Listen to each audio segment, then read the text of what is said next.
Madam Chairwoman, I'm going to focus many of my questions in the portion of this bill that deals with elections. Okay. In terms of primary day voting, it's my understanding that there's language contained within this bill that would mandate that voting is from 6 a.m. to 9 p.m. statewide. Yes. What is the effective date of that implementation?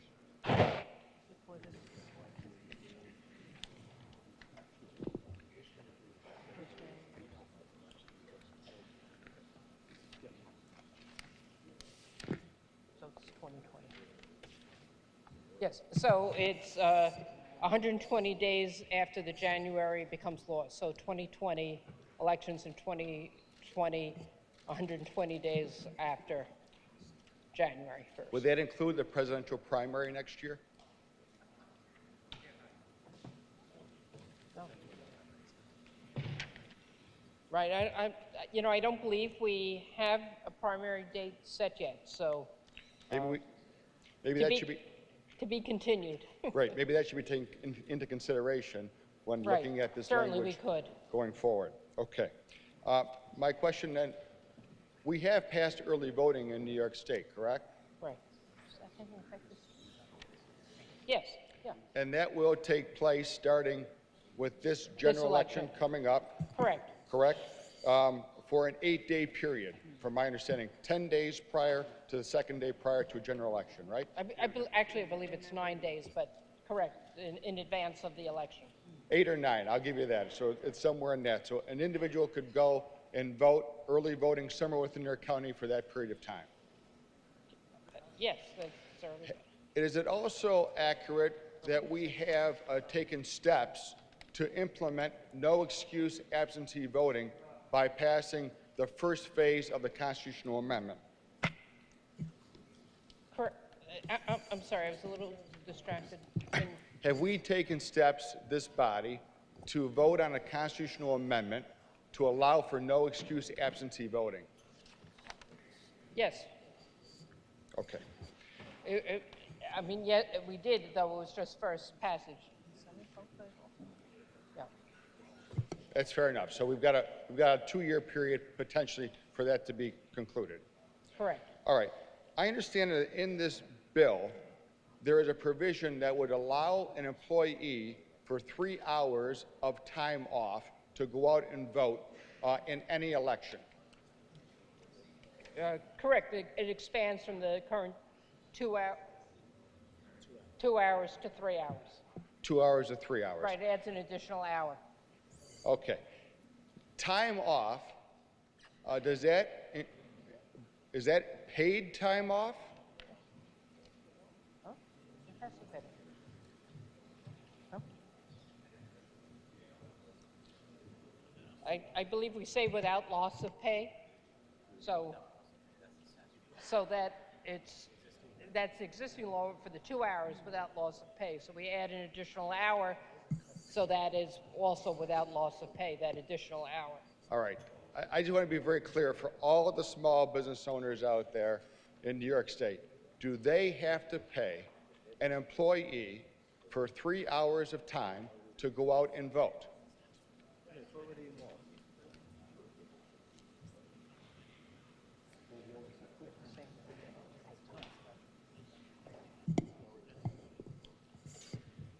Yes. No, it doesn't change. So they have to pay currently the 2 hours. They would have to pay for the 3 hours. Okay. Assuming that, depending different locations, it may not take that long to vote. It's for the intention of voting. It's not a 3-hour paid, paid break time on election day. Okay.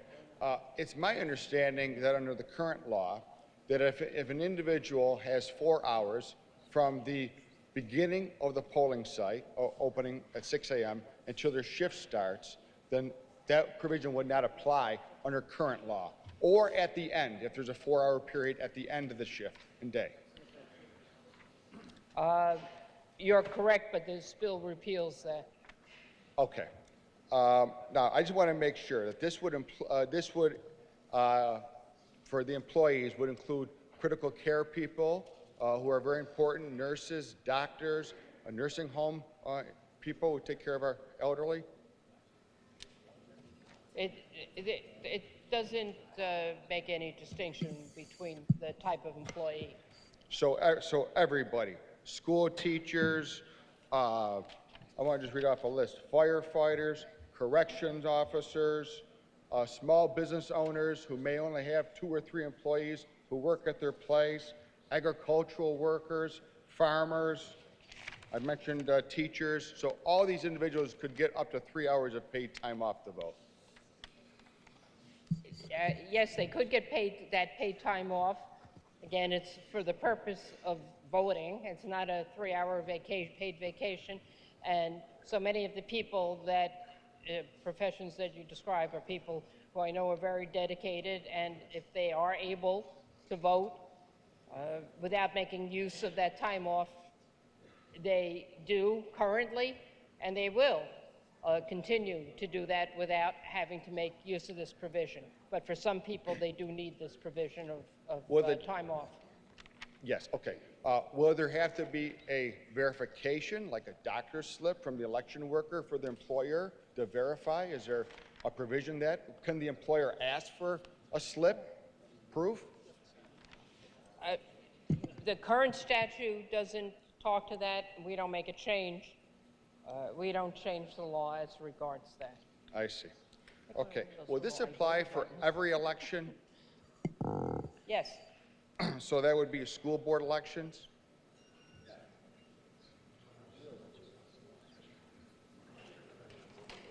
On school board elections, we might have to check because we're talking about election law and we're just not sure. I think, unfortunately, I'm not sure I'll be able to get you an answer immediately as to whether school board elections are covered or not. Oh, that's fine.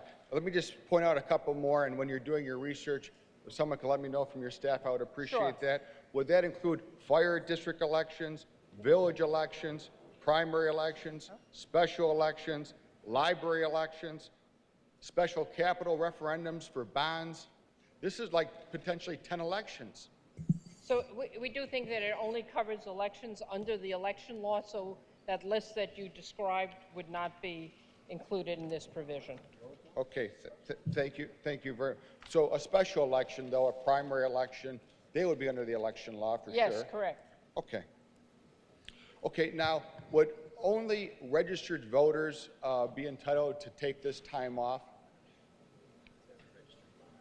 Yes. Okay, and would there be, I want to ask this again on the record, will the employers be able to verify in some way that they're actually a registered voter? I don't believe that there are provisions that currently exist to that, and we don't change that in this legislation.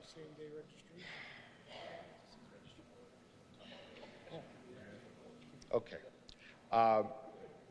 Will this apply for individuals who may vote by early voting if they want to take 3 hours to go and early vote? No, but focusing on early voting day.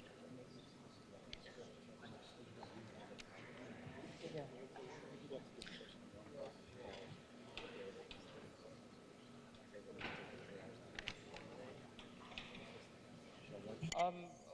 We do think that it could apply to someone on an early voting day would take the time to go to vote in early voting. So it could apply for an early voter to go and vote. What if they change their mind and they want to go to the voting booth on election day? Do they get a double chance to go for 3 hours of paid time? You get 1 3-hour. You get 1 3-hour. Okay. And if you vote early voting, All right. One more question on that topic. Would it apply for an absentee voter who wants to get one of those no excuse absentee voters in the future? Ballots.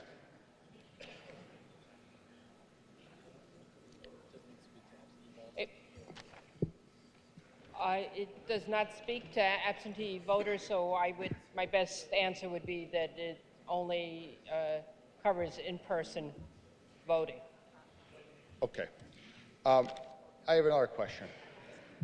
Is there anything in this budget that would provide employers with a tax credit for lost wages to allow these voters to go vote during their workday?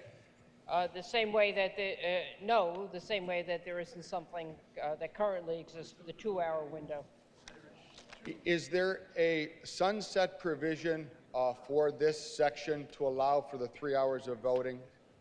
No. Okay.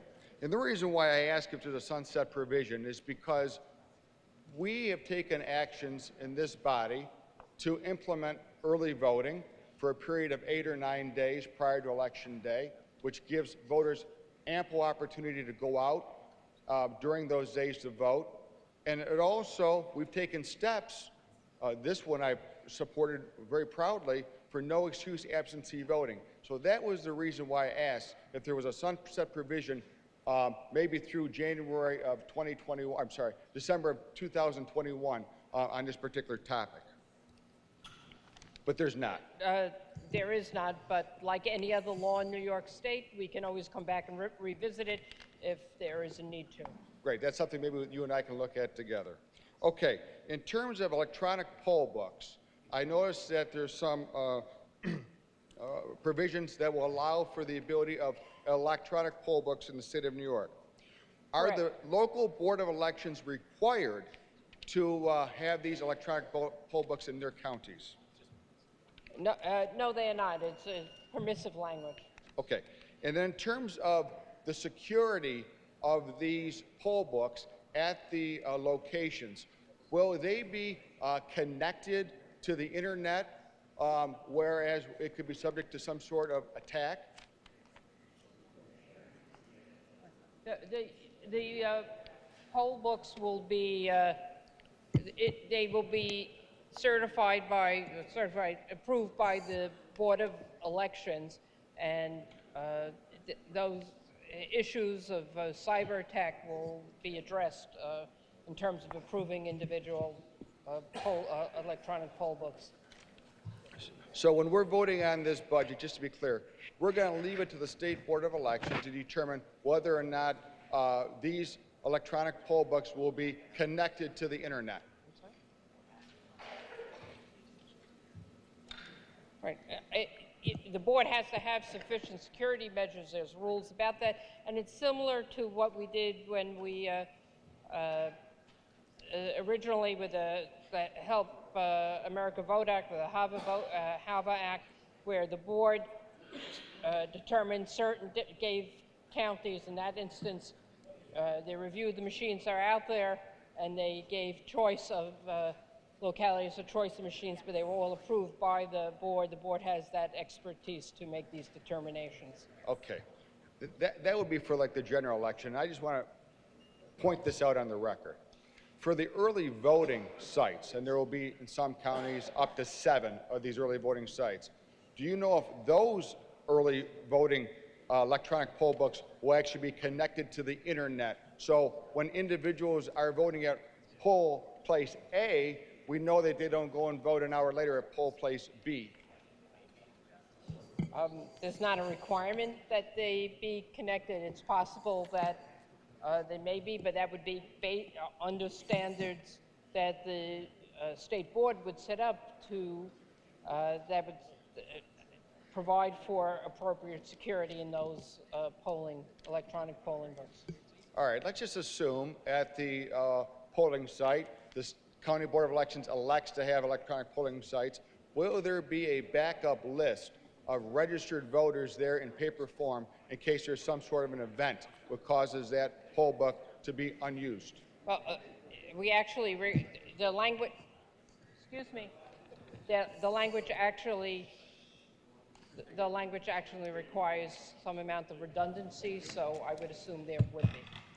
Okay. And then in terms of the type of device that will be used when an individual goes in to sign on an electronic poll book, will it be like when we go to the store and we sign with our credit card? Most of the existing, we're not inventing the wheel. These do exist in other states, and that is how they operate. I see that my time has expired on this round. I may be back. But thank you very much, Madam Chairwoman.